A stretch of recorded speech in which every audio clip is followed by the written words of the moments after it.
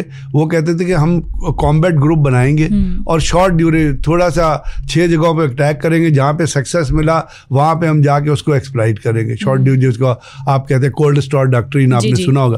تو پاکستان نے کیا, پاکستان نے اس کے ریورس میں شارٹ رینج میزائلز بنائے کہ جو 400 سے 300 تک مار کرتے ہیں. تو پاکستان الحمدللہ اپنے کنونشنل ڈیٹرنٹ کیپیبلٹی کو ڈیولپ کرتا ہے اور کرتا رہے گا. چائنا کی بہت زیادہ, اور چائنا ہمارا بہت بڑا پارٹنر ہے. ابھی تک تو اس کا پیسو انوالومنٹ ہے. کل کو اگر ڈائریکٹ ہوتا ہے تو آپ کو کیا لگتا ہے یہ پاکستان اور انڈیا کی جو سچویشن ہے اور کشمیر کا جو مسئلہ ہے, اس میں چائنا ڈائریکٹلی کوئی ملک نہیں آئے گا. جنگ ہم نے خود لڑنی ہے. آپ کی ٹیکنالوجی اویئرنیس اور ٹیکنالوجی کوآپریشن ہوتی ہے. جنگ جو ہوتی ہے, اللہ نہ کرے, میں پھر آپ سے کہتا ہوں کہ being a nuclear power we should aspire for that کہ جنگ نہ ہو, بیکاز جنگ بہت ڈسٹرکٹیو ہوتی ہے لوگوں کے لیے, عوام کے لیے. لیکن اگر کوئی ایسا سچویشن تھی تو وہ تو پاکستان کو کرنا. چائنا کس طرح سے ڈیسائیڈنگ فیکٹر بن سکتا ہے؟ دیکھیے نا, میں آپ سے جس طرح سے کیا نا, پاکستان کی ٹیکنالوجی جو اس وقت ہے, اب میں نے آپ کو بتایا کہ پاکستان نے جو جو اس دفعہ جو ریفلیکٹ کیا ہے اپنی آپریشنل ڈاکٹرین کے تحت, آپریشنل پالیسی کے تحت, آپریشن پلان کے تحت, کہ ہم نے ان کے 70 ایئر کرافٹ کے مقابلے میں ہمارے 34 ایئر کرافٹ تھے مظفر آباد کے اوپر. اب ہم نے ان کو ڈٹر بھی کیا, اور اس کے بعد ہم نے 2 رفیل وہاں پہ شاٹ ڈاؤن بھی کیے, میک شاٹ ڈاؤن کیا, جو جا کے ایک سوپور میں گرا, ایک پمپور میں گرا, ایک اکھنور کے پاس گرا. تو یہ ہے جو کیپیبلٹی آپ کی پاس, اور اس کے اوپر کانسٹنٹلی کام ہو رہا ہے اور ہوتا رہے, اور اس کے اندر بہت زیادہ ضرورت ہوتی ہے انٹر سروسز کوآپریشن کی. تو اس دفعہ جو آپ کو پاکستان آرمی, پاکستان نیوی اور پاکستان ایئر فورس کی جو باہمی کوآپریشن نظر آئی انڈر دی ایجز آف اپنا chairman joint chief of staff committee ہوتا ہے جو ان چیزوں کو کوآرڈینیٹ کرتا ہے, تو اس کے ذریعے پاکستان تو اپنی صلاحیت کو روز مرتبہ بڑھاتا رہے گا. اگر انڈیا کوئی چیز کرے گا تو پاکستان اس کے جواب میں اس سے بہتر چیز جو بہتر. لیکن ہم نے نا ہمیشہ جواب میں کیا, ہم نے ہمیشہ ریٹیلیٹ کیا ہے. اگر خدا نہ خواستہ کل کو فل اسکیل کنونشنل وار کا کوئی بن جاتے ہیں حالات, تو آپ کو کیا لگتا ہے پھر پہلا جو ٹارگیٹ ہوگا وہ ہمارا وہ بیٹل فیلڈ میں ہوگا یا پھر سائبر یا ایئر وارفیئر؟ نہیں, پھر ہماری کنونشنل کیپیبلٹی کیسی ہوگی؟ نہیں, میں نے آپ سے کیا نا, کنونشنل کیپیبلٹی تو ہماری ڈیولپ ہوتی رہے گی, اور کوئی بھی جنگ جو ہوتی ہے وہ کبھی بھی نیوکلیئر اسٹرائک سے شروع نہیں ہوتی. اس کے لیے اب ٹیکنیکل چیزوں میں بہت لمبا بات ہو جائے گی, لیکن ہر ملک کا ایک نیوکلیئر تھریش ہولڈ ہوتا ہے. جی ٹھیک ہے, اس تک اگر کوئی پہنچتا ہے تو پھر اس کے بعد, ادروائز تو کنونشنل جو آپ کے وارفیئر کے جو ڈاکٹرین ہے, جو ریلم ہے, جو ایرینا ہے, اس کے اندر رہ کے جو ہے پاکستان انڈیا جو پاکستان جو ہے وہ انڈیا کے حساب سے ریئیکٹیو نہیں ہوتا, ڈیولپمنٹل پروسیس ہوتا ہے. پاکستان اس ڈیولپمنٹل پروسیس میں انوالو ہے. وہ ریئیکٹیو اس لیے نہیں ہوتا کہ آپ دشمن کی کیپیبلٹی کو اسٹڈی کرتے رہتے ٹھیک کہ جی وہ کیا چیز کر رہا ہے, کیا چیز ڈیولپ کر رہا ہے اور کیا ہے. جس طرح ابھی انڈیا میں بہت سارے ایسے ڈیفینس ایکسپرٹس ہیں جو یہ کہہ رہے تھے کہ انڈیا کو پاکستان سے اس وقت کسی قسم کی جنگ یا کسی قسم کی کنفرنٹیشن, یہ جنگ تو نہیں تھی, تو کرائسس تھا, کسی قسم کی کنفرنٹیشن مول لینی نہیں چاہیے, کیونکہ انڈیا کا اپنا ایئر چیف نے یہ کہا تھا کہ مجھے 74 اسکواڈرنس چاہیے اور میرے پاس ٹوٹل 34.1 اسکواڈرن ہے. پھر ان کے ہاں ایک جو پرابلم وہ یہ ہے کہ ان کا جو ایئر ڈیفینس سسٹم ہے وہ رشین ٹیکنالوجی کا, رفیل یا ویسٹرن ٹیکنالوجی, تو آپس میں جو ملانا ہوتا ہے چیزوں کو, جس کو آپ کولیبریشن, کوآرڈینیشن اور ایک دوسرے سے ملاپ کہتے ہیں, وہ ان کے پاس ابھی تک اویلیبل نہیں ہے. وہ پاکستان کو بھی پتہ ہے, اسی لیے پاکستان نے ان چیزوں کو استعمال کیا جس سے ان کی ٹیکنالوجی کو آپ جیم کر سکیں. تو یہ ریئیکٹیو نہیں ہوتی ڈیولپمنٹ, یہ ڈیولپمنٹل پروسیس ہوتا ہے جو پوری دنیا میں چلتا ہے. جو دو ممالک اگر ان کی آپس میں دشمنی ہے تو ایک دوسرے کی کیپیبلٹی کو اسٹڈی کرتے ہیں, پالیسی کو اسٹڈی کرتے ہیں, آپریشنل پریپیئرنیس کو اسٹڈی کرتے ہیں, فورسز کے اندر جو چیزیں ہو رہی تھی ان کو, جو ڈاکٹرائن بن رہی ہوتی ہے ان کو اسٹڈی کرتے ہیں, جو اسٹریٹجی ہوتی ہے ان کو, جس سے ٹیکٹیکل لیول پہ جو ڈیولپمنٹس ہو رہی ہوتی ہیں ان کو اسٹڈی کرتے ہیں, اور اس کے حساب سے اپنی کیپیبلٹی کو جو درجہ بدرجہ آپ بڑھاتے رہتے ہیں. اتنی ساری اسٹڈیز کے بعد اور کیپیبلٹی کو بڑھانے کے بعد اب آپ مجھے یہ بتائیں کہ آپ کو لگتا ہے کہ کشمیر میں رائے شماری ابھی بھی کشمیر کا مستقبل بدل سکتی ہے, حالات بدل سکتے ہیں, یا پھر یہ ایک آئیڈیلسٹ نیریٹو ہی رہ گیا ہے؟